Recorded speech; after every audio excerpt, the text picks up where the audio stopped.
दोस्तों, मनु चैनल का नमस्कार। एस्ट्रो बाज़ार में आपका स्वागत है। दोस्तों, कुछ लोगों ने हमारा कोर्सेज़ किया हैगा। उनके क्वेश्चन आंसर हमारे पास जैसे कि हर बारी आते हैं, हर वीक आते हैं और हम उनके जवाब देते हैंगे। हमारे पास कुछ लोगों के क्वेश्चंस आए हुए हैंगे, उसमें कुछ सेलेक्टेड क्वेश्चंस हैं जिनके हम आज जवाब दे रहे हैंगे। दोस्तों, सबसे पहला क्वेश्चन हमारे पास चेतन जी का आया हुआ है। चेतन जी का क्वेश्चन हमारे पास है कि मेरी डेट ऑफ बर्थ नहीं है, तो क्या बिना डेट ऑफ बर्थ के भी कुंडली बन सकती है कि? तो कुंडली तो नहीं बन सकती बिना डेट ऑफ बर्थ के चेतन जी, लेकिन यहाँ पर हम किस तरीके से देखते हैं मैं आपको ये बता देता हूँ। अगर किसी की डेट ऑफ बर्थ हमारे पास अवेलेबल नहीं होती हैगी तो हम प्रॉब्लम्स को देखते हैं, कुछ क्वेश्चन आंसर सेशन करते हैंगे उनसे और ये देखते हैं कि प्रॉब्लम क्या है। फॉर एन एग्जाम्पल, जैसे मान लो किसी को प्रोफेशनल स्टेबिलिटी नहीं है और उसमें हैब्जर्ड वे में प्रोफेशनल लाइफ चल रही है, ऊपर नीचे चल रही है, तो यहाँ पर एक चीज़ देखने की होती है कि जो प्रोफेशनल लाइफ आती है या प्रोफेशनल लाइफ में जो स्टेबिलिटी आती है वो सन से आती हैगी। तो यहाँ कहीं ना कहीं सन ज़रूर गड़बड़ होता हैगा। अगर आप कुंडली में देखेंगे जिसकी कुंडली है और प्रोफेशनल लाइफ सेटल नहीं हैगी तो यहाँ सन की गड़बड़ मिलेगी। और सेम अगर कुंडली नहीं है और प्रोफेशनल लाइफ स्टेबल नहीं हैगी तो भी सन की गड़बड़ ही होगी। हम सन की रेमेडी देते हैं और सन की रेमेडी देने से जो है उसकी प्रोफेशनल लाइफ ऑटोमेटिकली अच्छी हो जाती है। तो हमारा ये मानना है कि when A is equal to B तो B automatically is equal to A. अगर हम कुंडली से ये पकड़ते हैं कि कहाँ गड़बड़ है, तो अगर कुंडली नहीं है तो हम गड़बड़ से पकड़ते हैं कि कौन सा प्लैनेट उससे कनेक्टेड हैगा। तो इस तरीके से हम इसका सॉल्यूशन सॉर्ट आउट करते हैं। अगर किसी की डेट ऑफ बर्थ नहीं है या किसी की कुंडली नहीं है, किसी के पास टाइम नहीं है या किसी भी तरीके का कन्फ्यूज़न हैगा। दोस्तों, दूसरा क्वेश्चन मेरे पास विपिन जी का आया हुआ है। विपिन जी ने मेरे से पूछा हैगा कि अगर हमारी किसी भी प्लैनेट की डिग्री 24 to 30 होती है, यानी कि वो ओल्ड एज में होता है, बुजुर्ग अवस्था में होता है, तो क्या हम उसका रत्न धारण कर सकते हैं?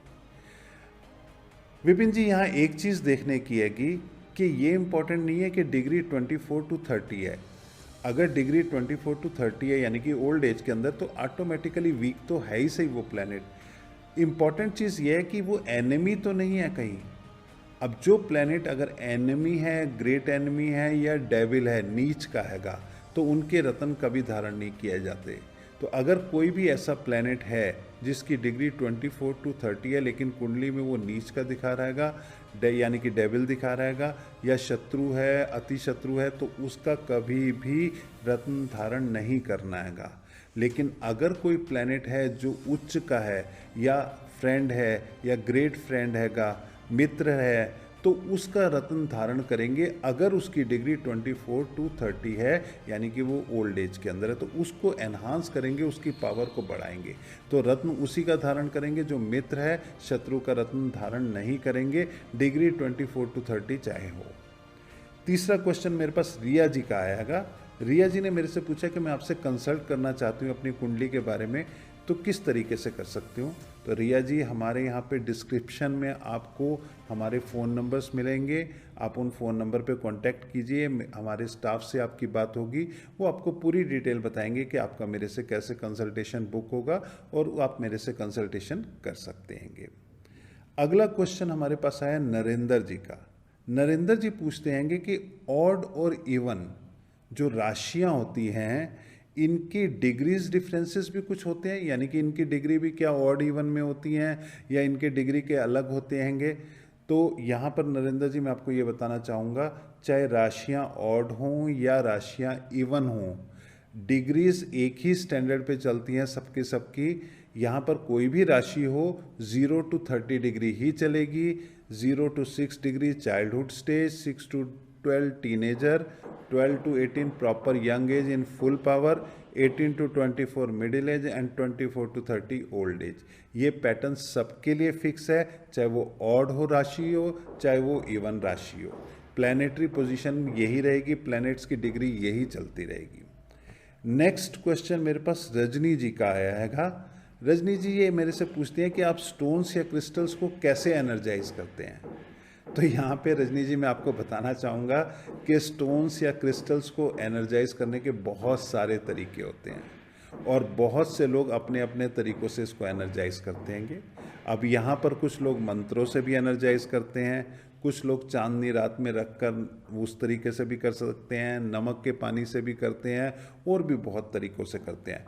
लेकिन कुछ लोग यहाँ पर इंटेंशन से भी करते हैंगे, एक प्रॉपर इंटेंशंस लेते हैं, उस पर्सन की पर्टिकुलर सारी डिटेल्स को ध्यान में रखते हुए, उसके विशेस को ध्यान में रखते हुए, उसकी प्लैनेटरी पोजीशंस को ध्यान में रखते हुए उसको एनर्जाइज करते हैंगे। तो बहुत सारे तरीके हैं, ये हर एक का अपना अपना तरीका है कि किस तरीके से एनर्जाइज किए जा सकते हैंगे।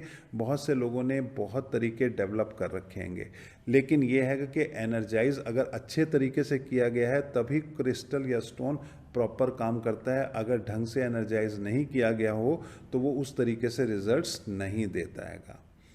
अगला क्वेश्चन मेरे पास तानिया जी का आया हैगा। इन्होंने मेरे से पूछा उच्च और नीच ग्रह, हम बोलते हैं कि ये ग्रह उच्च का है या ये ग्रह नीच का है, इनमें क्या डिफरेंसेस होते हैंगे?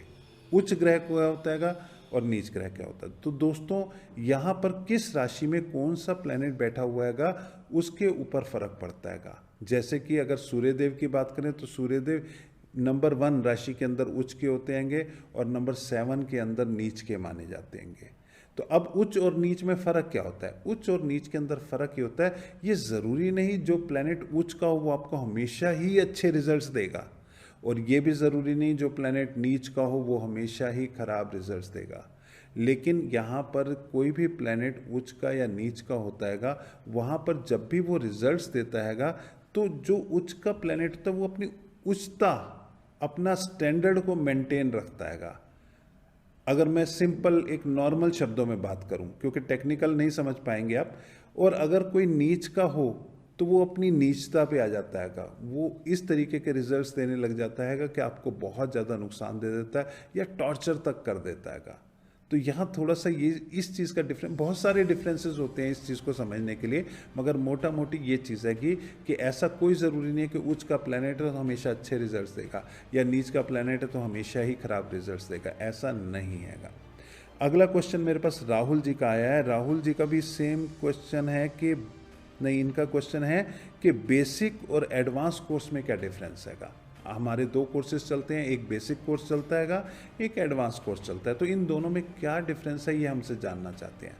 तो राहुल जी यहाँ पे मैं आपको बताना चाहूँगा कि जो हमारा बेसिक कोर्स है वो उन लोगों के लिए है जिनको एस्ट्रोलॉजी का कुछ भी नहीं आता, ABC कुछ नहीं जानते, वो बिल्कुल स्टार्टिंग है, उनको बस एक चीज़ है कि मुझे एस्ट्रोलॉजी सीखनी चाहिए। अभी वो भी ये भी डाउट में कई लोग होते हैं कि सीखें या नहीं सीखें, करके देख लेते हैं। इसीलिए हमने इस कोर्स को बहुत ही रीजनेबल प्राइस के अंदर रखा हुआ है ताकि आप इसे करके देखें, और बहुत से लोग हैं इसको करने शुरू करते हैं और फिर कर भी जाते हैंगे।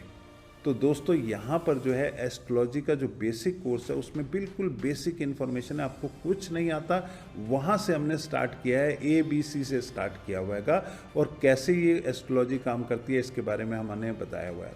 और एडवांस कोर्स जो है वो सॉल्यूशन ओरिएंटेड है, आपको बेसिक सारा आता हैगा, आप सॉल्यूशंस ढूंढना चाहते हैं, क्या क्या रेमेडीज़ के क्या क्या इम्पैक्ट होते हैं, क्या प्रिकॉशंस रखने होते हैं, किस तरीके से काम करते हैंगे, किस तरीके से इंटेंशंस क्रिएट करते हैंगे, क्रिस्टल्स कैसे काम करते हैंगे, रुद्राक्ष कैसे काम करते हैंगे, और बहुत कुछ इसके अंदर मिलेगा।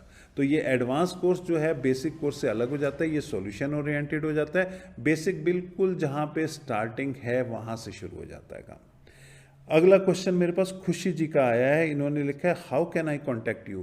खुशी जी, मैं पहले भी इसका जवाब दे चुका हूँ कि हमारे डिस्क्रिप्शन में आपको हमारे फ़ोन नंबर मिलेंगे, आप हमारे फ़ोन नंबर पे जाइए, आप बात कीजिए, चाहे वो आप मैसेज कर दीजिए या आप चाहें तो बात भी कर सकती हैं हमारी टीम से। हमारी टीम आपको पूरा गाइड करेगी कि आपकी मेरे से किस तरीके से कंसल्टेशन बुक होगी। नेक्स्ट क्वेश्चन मेरे पास दिलप्रीत सिंह जी का आया हुआ है, और ये कह रहे हैं कि जैसे कि हम रेमेडीज़ देते हैं तो रेमेडीज से क्या कुंडली भी चेंज होती है। तो दोस्तों यहाँ समझने की बात यह है कि कुंडली एक्चुअल में क्या है। कुंडली एक्चुअल में जब हम पैदा हुए थे उस समय जो हमारी प्लैनेटरी पोजीशन थी उसकी फोटो स्टेट है। उस समय जो प्लैनेट थे उसकी एक तरह से फ़ोटो खींच ली, अब वो उसकी फ़ोटो स्टेट जो है वो जो पिक्चर है वो हमारी कुंडली है। अब कुंडली चेंज नहीं होती क्योंकि फोटो स्टेट तो चेंज हो नहीं सकती। जब हम पैदा हुए थे उस समय जो प्लैनेटरी पोजीशन थी सेम की सेम रहेंगी। तो आपको वहाँ पर नहीं दिखेंगी क्या पोजीशंस हैंगी, लेकिन आप अगर रेमेडीज़ करते हैं तो आपकी एनर्जीज चेंज होती हैंगी, आपके प्लानिटरी पोजीशंस के अंदर फ़र्क पड़ता है। कोई प्लैनेट अगर एनिमी है तो वो न्यूट्रल होता है, आपके फेवर में आता है। कुंडली के अंदर तो वही दिखाएगा, लेकिन रिजल्ट्स डिफर हो जाएंगे, रिजल्ट्स अलग दिखाना शुरू कर देगा। वो जो आपको नुकसान पहुंचा रहा है, जो दिक्कतें दे रहा है, वो रेमेडीज से आपके फेवर में आ जाएंगे। अब ये साइंटिफिकली वेज हैं कि किस रेमेडी का किस तरीके से क्या इम्पैक्ट होता है, क्योंकि हर रेमेडी का कहीं ना कहीं पीछे साइंटिफिक वे हैगा कि क्यों किस रेमेडी कोई दी जाती है और उसके क्या इम्पैक्ट आते हैंगे। तो ये थोड़ा सा अलग चीज़ें हो जाती है, थोड़ा डीप चीज़ें हो जाती हैं, लेकिन यहाँ एक चीज़ बिल्कुल क्लियर हैगा कि कोई भी आप रेमेडी करते हैं और कोई भी प्लैनेट का नेगेटिव इफेक्ट आ रहा होता है तो वो न्यूट्रल होता हैगा, आपके फेवर में होता हैगा, आपको परेशान नहीं करता, आपको तंग नहीं करता हैगा। तो लेकिन कुंडली को देखेंगे तो कुंडली का सेम की सेम पोजीशन रहेगी। नेक्स्ट क्वेश्चन मेरे पास शैली जी का आया हुआ है। शैली जी ने मेरे से पूछा है कि काल सर्प दोष क्या होता हैगा और क्या इसकी रेमेडीज काम करती हैं या इसके लिए पूजा ही करानी पड़ेगी। तो यहाँ पर शैली जी मैं आपको बताना चाहूँगा कि काल सर्प दोष जो होता है ये राहु और केतु से बनता है। किसी की भी कुंडली हो, राहु और केतु 180 डिग्री पे चलते हैं, एक दूसरे के बिल्कुल अपोजिट 180 डिग्री पे होते हैं। अब 180 डिग्री पे राहु और केतु चलते हैं, बाकी के जो 7 प्लैनेट्स हैं सन से लेकर सैटर्न तक, ये अगर कुंडली की एक साइड पर आ जाए और 180 डिग्री की दूसरी साइड बिल्कुल खाली हो जाए, यहाँ कोई भी प्लैनेट ना हो सन से लेकर सैटर्न तक, तो इसको काल सर्प दोष कहा जाता है। अगर एक भी प्लैनेट इधर से उठ के उधर आ गया, 180 डिग्री की दूसरी साइड पे आ गया, तो ये काल सर्प दोष नहीं माना जाता। कुछ लोग इसे मानते हैं लेकिन ये वो इफेक्टिव नहीं होता है। काल सर्प दोष जो होता है बेसिकली राहु और केतु, वो ये दोनों शेडो प्लैनेट्स है, छाया ग्रह जिन्हें कहते हैं, तो ये जो है ब्लॉकेज कर देते हैं। साथ के साथ प्लैनेट जो दूसरी तरफ चले जाते हैं उन्हें परफॉर्म नहीं करने देते, सिंपल शब्दों में। बाकी टेक्निकल तो इसका बहुत सारी डिटेल हैगी, लेकिन सिंपल शब्दों में कहूँ तो ये परफॉर्म नहीं करने देते हैं, ब्लॉकेज कर देते हैं। तो यहाँ पर जो है इसको काल सर्प दोष करते हैं जब कुंडली का एक साइड बिल्कुल खाली हो जाता है और राहु केतु के दूसरी साइड में साथ के साथ प्लैनेट्स चले जाते हैं।